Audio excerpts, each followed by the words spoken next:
Welcome to my channel. तो आज हम बात करेंगे मेरा मेडिकल कॉलेज के एडमिशन प्रोसेस के बारे में। तो स्टार्ट करते हैं 6 अगस्त से। 6 अगस्त को हमारा अलॉटमेंट लेटर आने वाला था। क्या हुआ था ना, मतलब जब झारखंड का मेरिट लिस्ट आया था तो एससी के लिए जितना सीट था उससे मेरा 5 रैंक ज्यादा ही था। तो हमको लगा था ना कि फर्स्ट राउंड में तो सीट नहीं मिलेगा, सेकंड या फिर मॉकअप में हो सकता है मिल जाए, क्योंकि इस बार कट ऑफ भी ज्यादा गया था।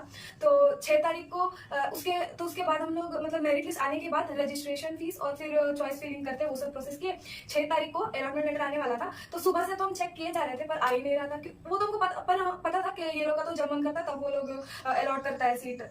तो फिर पर लकीली 12 बजे के बाद हम चेक किए तो आ गया था। और हम इतना डर गए। तो फिर मेरी एक दोस्त है, हम उसको फोन किए कि आ गया सीट अलॉटमेंट आ गया। तो वो बोली टिकट के चेक कर। हम चेक कर रहे, इतना डर लग रहा था। हम तो मतलब जैसे कि होता है ना पूरा हम लोग के भाषा में ऐसा बोलते हैं कि हम तो इतना घबरा गए थे कि चेक कर रहे, हमको मिल ही नहीं रहा। और ऐसे भी ना मेरा माइंड में क्या बैठा हुआ था ना कि हमको तो सीट मिलेगा ही नहीं, क्योंकि मतलब 5 रैंक है, 5 रैंक ज्यादा है, तो फिर सेकंड या थर्ड राउंड में ही मिलेगा।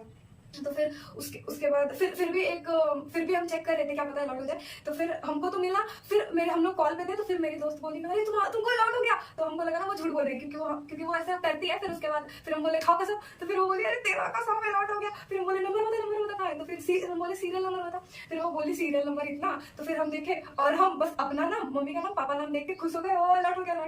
फिर मतलब हम अपना रोल नंबर भी नहीं और CML रैंक, कैटेगरी रैंक कुछ भी नहीं मिला। जाके मेरी मम्मी मतलब हम बेडरूम में चेक कर रहे थे। फिर मेरी मम्मी आई, जैसे मम्मी को बोले मम्मी अलॉट हो गया। मेरी मम्मी बस हंसी और चली गई पापा के पास दौड़ के। पापा टीवी देख रहे थे, पापा को बताए कि अलॉट हो गया। तो पापा बोले हम बोल रहे थे ना तुमको अलॉट हो जाएगा, क्योंकि हम थोड़ा ये हो गए थे कि अलॉट नहीं होगा हमको फर्स्ट राउंड में। पर मेरे पापा बोल रहे थे नहीं अरे देखो हो जाएगा अलॉट हो जाएगा, टेंशन मतलब हो जाएगा। तो फिर पापा बोले हम बोल रहे थे ना तुमको अलॉट हो जाएगा। तो फिर उसके बाद फिर हम तो ऐसे ही हम तो कुछ पता नहीं क्या सोच ही नहीं रहे क्या जाना है। जबकि एडमिशन के लिए ना झारखंड सिर्फ 3 ही दिन दिया था, 6, 7, 8। 6 को जबकि वो 6 तारीख को 12 बजे के बाद अलॉटमेंट लेटर ही निकाला, मतलब बस एडमिशन के लिए मेरे पास बचा 7 और 8। तो फिर हम ऐसा कुछ सोच ही नहीं रहे, सबको फोन किए जा रहे हैं, मतलब मेरे मासी को फोन कर रहे हैं हमको अलॉट हो गया। फिर हम देखे क्या फिर अक्ल आया अरे देखना भी है क्या ले जाना है, क्योंकि 2 ही दिन एडमिशन का है। तो हमको अलॉट हुआ था मेहदी राय मेडिकल कॉलेज, पलामू का जो कॉलेज है। फिर उसके साइट पे जाके डॉक्यूमेंट, हमको तो वो डॉक्यूमेंट निकालने भी नहीं आ रहा है क्या लेके जाना। फिर मेरी दोस्ती मतलब वो हमको लिस्ट भेजी कि देखिए ये सब लेके जाना है। तो फिर हम चेक किए मेरे पास क्या है। तो फिर पता चला गैप सर्टिफिकेट बनवाना था, बॉन्ड और एंटी रैगिंग और मेडिकल, मतलब ये 4 चीज था जो मेरे पास नहीं था। तो हम लोग के अलॉटमेंट लेटर में ना ये नोडल ऑफिसर का फोन नंबर दिया रहता है कि अगर आपको कोई कंफ्यूजन हो रहा है तो हम नोडल ऑफिसर को फोन किए कि सर मतलब गैप सर्टिफिकेट एंटी रैगिंग वगैरह वहां पे बन जाएगा क्या। तो वो बोले ना हाँ यहाँ सब कुछ बन जाएगा। पर फिर मेरे मन में था ना क्योंकि 2 ही दिन एडमिशन का टाइम बचा था और 7 को तो पूरा जाने में ही लग जाता है, क्योंकि मेरे घर से 7-8 घंटा का रास्ता है और फिर ट्रेन में भी तो सीट वगैरह रिजर्वेशन कराना था। तो फिर हम पापा को बोले कि नहीं पापा, मतलब जितना हो सकता है हम लोग बनवा के ले जा सकते हैं, बनवा के ले जाते हैं, ठीक है। तो फिर हम लोग ब्लॉक गए थे बनवाने के लिए गैप सर्टिफिकेट और एंटी रैगिंग। तो फिर वहां पे गए तो 200 का वो टिकट मतलब वहां से कटवाना पड़ता है, फिर वो बनाते हैं। तो गैप सर्टिफिकेट एंटी रैगिंग बनवा के गए थे और हेल्थ सर्टिफिकेट भी बना लिए थे। पर ना ये एंटी रैगिंग और हेल्थ सर्टिफिकेट ना मेरा वेस्ट ही हो गया था, क्योंकि वहां पे जाके वो बोले ना ये नहीं चलेगा वापस, मतलब वो लोग बोले थे कि मतलब ऐसे करके बनाओ, तुमको वापस बनाना पड़ेगा। तो अगर ना आपको पूरा जानना है ना क्या क्या डॉक्यूमेंट बनवाए क्या नहीं बनवाए, तो मेरा जो नेक्स्ट वीडियो है कि डॉक्यूमेंट रिक्वायर पे, आप वो वीडियो देख लीजिएगा, आपको उसके बाद कोई कंफ्यूजन नहीं होगा। हम डिस्क्रिप्शन में उसका लिंक दे देंगे। हाँ, तो फिर ना हम मतलब 6 तारीख को सब कुछ चाहिए, हेल्थ सर्टिफिकेट वगैरह बनवा लिए और ना सारा डॉक्यूमेंट जितना 12th का मार्कशीट, एडमिट कार्ड वगैरह सबका 3-3 फोटोकॉपी करवा लिए, क्योंकि 2-2 ना वो लिस्ट में ही लिखा हुआ था कि आपको 2-2 फोटोकॉपी चाहिए। पर हम 3-3 करवा लिए थे। एक गुम हो गया या फिर वो लोग तो 2 जमा ले लेंगे, तो एक कॉपी मेरे पास रह जाएगा मेरा सारा डॉक्यूमेंट का। तो फिर उसके बाद हम लोग का 7 को ट्रेन था 4 बजे, क्योंकि ना हम बोकारो में रहते हैं। तो बोकारो से ना डाल्टनगंज के लिए ना डायरेक्ट कोई भी ट्रेन नहीं है। तो हम लोग को बोकारो से पहले चंद्रपुरा जाना पड़ा, उसके बाद चंद्रपुरा से डाल्टनगंज का ट्रेन था हम लोग का। तो हम लोग चंद्रपुरा से डाल्टनगंज का ट्रेन का रिजर्वेशन करवा लिए थे, उसमें सीट खाली था। और कितने बजे 7 बजे से 7 या 7:30 ऐसे ट्रेन था, फिर शक्तिपुंज नाम का। तो वो हम लोग उसमें रिजर्वेशन करवाए थे।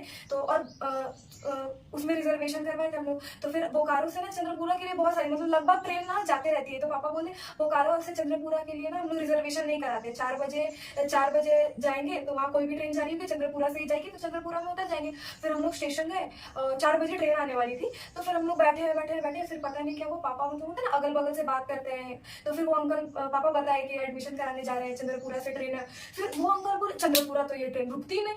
तो फिर हम लोग डर गए, अब तो शक्तिपुंज तो ऐसा पकड़ ही नहीं पाएंगे टाइम से। तो फिर ना पापा जल्दी जल्दी बाहर मतलब स्टेशन के बाहर है। फिर ना कार कर लिए चंद्रपुरा के लिए कि कार से चले जाएंगे। अभी टाइम था 1 घंटा, पर फिर भी लग रहा था ना कि मतलब नहीं पहुंच पाएंगे क्योंकि हम लोग स्टेशन पे ही बहुत टाइम वेस्ट कर दिए थे। तो फिर कार वाले को पता है कि एडमिशन कराने जाना है। तो फिर वो कार वाला बोला ना, वो ड्राइवर अंकल बोले ना कि चंद्रपुरा मत जाइए, वो ट्रेन शक्तिपुंज फुसरो में भी रुकती है। तो फुसरो में थोड़ा लेट आती है, शायद 8 साढ़े 8, टाइमिंग का उतना हमको नहीं पता है, आप मतलब चेक कर लीजिएगा। तो कि थोड़ा लेट, तो फुसरो हम लोग जल्दी पहुंच जाएंगे। तो ऐसा ट्रेन छूटने का ना ऐसा कोई चांस नहीं रहेगा। तो हम और पैसा सेम लगेगा दोनों में, तो हम आपको फुसरो स्टेशन छोड़ देते हैं। तो पापा बोले ठीक है। तो फिर हम लोग फुसरो स्टेशन गए। फिर वहाँ पे फिर हम लोग आधा घंटा रुके वगैरह, थोड़ा फ्रेश वगैरह हुए। फिर उसके बाद ट्रेन आई, हम लोग बैठे। फिर हम लोग रात का ना 1-1:30 बजे डाल्टनगंज पहुंचे थे, ठीक है। फिर वहाँ पे हम लोग होटल वगैरह लिए, होटल में थोड़ा फ्रेश खाना वाना खाए। फिर वहाँ होटल के अंकल से पूछे कि पलामू मतलब ये मेडिकल कॉलेज बंदीरा मेडिकल कॉलेज कितना दूर है। तो वो बोला यहाँ से ना 10 ज्यादा दूर नहीं है, 10-15 मिनट का रास्ता है। तो फिर हम लोग सुबह 8 बजे होटल से निकले थे, फिर टेम्पू किए। फिर वहाँ पे हम लोग पहुंचे। फिर वहाँ पे मतलब ना पहले से ही भीड़ लगा होता है क्योंकि जितना आसपास के लोग हैं मतलब जो 1-1.5 घंटा जहाँ से आने का लगता है, वो पहले से स्टूडेंट वहाँ खड़े थे। तो फिर ना वहाँ पे गए तो फिर एक सर आए बाहर। फिर वो बोले कि जिसको डॉक्यूमेंट बनाना है, अभी एक अंकल आ रहे हैं, उनको बता दो। फिर वो अंकल है तो हम बोले हमको सिर्फ बॉन्ड बनवाना है, 20 लाख का झारखंड में बॉन्ड बनवाना था। तो हम बोले उनको सिर्फ बॉन्ड बनाना है। वो बोले कि अपना नाम वगैरह, पापा का नाम वगैरह एक लिस्ट में लिख के दे दो, ठीक है। तो फिर हम लोग दे दिए वो। फिर वो सर बोले ना कि डीडी बैंक, कोई भी बैंक से आप बनवा के डीडी ले आओ। तो फिर हम लोग डीडी बनाने गए। मतलब मेडिकल कॉलेज के बगल में थोड़ा मतलब 5 मिनट की दूरी पे एक एसबीआई बैंक है। हम लोग का कार्ड भी, डेबिट कार्ड भी एसबीआई का था। तो हम लोग बोले वहीं चलते, सामने भी है। वहां गए, वो जिससे पैसा डिपॉजिट करने वाला वो मशीन होता है ना, वही खराब। और वो आंटी जो मतलब बैठी हुई थी ना वहाँ पे, इतना लापरवाह, फोन पे बात किए जा रही है। और मतलब ना बहुत कोई सब अच्छा, वो बैंक सामने था तो सारा स्टूडेंट वहीं पे जा रहा था। स्टूडेंट तो पूरा भीड़ में जा रहा है डीडी बनवाने के लिए। मतलब ना फिर वो आंटी इतनी लापरवाह, उसको कोई चिंता नहीं है। सारा स्टूडेंट बोल रहा है कि मैम एडमिशन कराना, लास्ट डेट था तो ऐसे ही सब हड़बड़ाया हुआ था सारा स्टूडेंट के एडमिशन होगा नहीं होगा करके। पर उसको कोई फिक्र नहीं, वो आंटी अपना आराम से फोन पे बात किए जा रही। फिर ना मेरे पापा पूछे कि और कोई अगल बगल है। तो फिर एक कचहरी मोड़ है थोड़ा आगे, वो वहाँ पे जो गार्ड अंकल थे बैंक है, वो बोले वहाँ भी एक बैंक है, वहां चले जाइए। तो फिर हम लोग फिर ऑटो लिए, फिर वहां पे गए। फिर वहां से मतलब ना 20 मिनट, हाँ वो वहां पे वो बैंक में आंटी हम लोग का 1 घंटा वेस्ट कर दी थी। 1 घंटा, 12 बज गया था हम लोग का वो बैंक में ही। फिर हम लोग गए डीडी बनाने, सुबह से कुछ खाए पिए भी नहीं थे। फिर वो बैंक में गए, वहां पे जो अंकल थे वो 20 मिनट में डीडी बना के दे दिए। फिर उसके बाद हम लोग फिर वापस आए। फिर तब तक ना वो अंकल बॉन्ड भी बना के ले आए थे। और एक और इम्पोर्टेंट बात, यहाँ झारखंड में ना रूल है कि मतलब बॉन्ड वगैरह में जो टिकट सटता है ना, वो शायद 1 बजे तक ही निकल सकता है। तो अगर आपको कुछ बनवाना है ना कॉलेज, मान लो आप जाने के उनको कॉलेज में ही सारा बनवाना वहाँ पे, तो आप वो अंकल ना सुबह ही आते हैं और एक ही साथ सारा बच्चा का नाम वगैरह लिख के चले जाते हैं जिसको जो बनवाना होता है। तो अगर आप ना 12 बजे के बाद वहां जाएंगे ना तो आपका नहीं बनेगा क्योंकि वो टिकट निकलता ही नहीं है। तो फिर नहीं बनेगा। तो आप कोशिश कीजिएगा कि पहले जाए और वो अंकल को पहले ही बोल दे बनवाने के लिए।